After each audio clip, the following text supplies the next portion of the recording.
আমি এখন দাঁড়িয়ে আছি প্রস্তাবিত কালিয়া বারুইপাড়া যে ব্রিজ, সেই ব্রিজের পরে কাজ চলমান।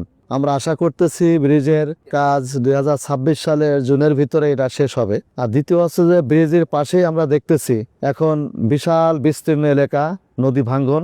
ব্রিজ যখন কাজ শেষ হবে তখন এই নদী ভাঙ্গন যদি এটা চলমান থাকে তাহলে এখানে বসবাসের অনুপযোগী হয়ে যাবে।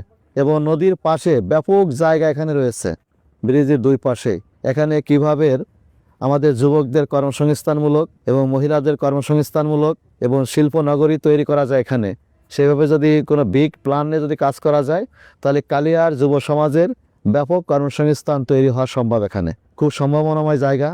আমরা ইনশাআল্লাহ দেশি বিদেশি যারা গবেষক আছে তাদের সমন্বয়ে আমরা এখানে একটা বিনোদন পার্ক সহ আবাসিক প্রকল্প সহ এরপরে শিল্পনগরী গঠনের জন্য আমরা এখানে কার্যকরী একটা পরিকল্পনা গ্রহণ করব।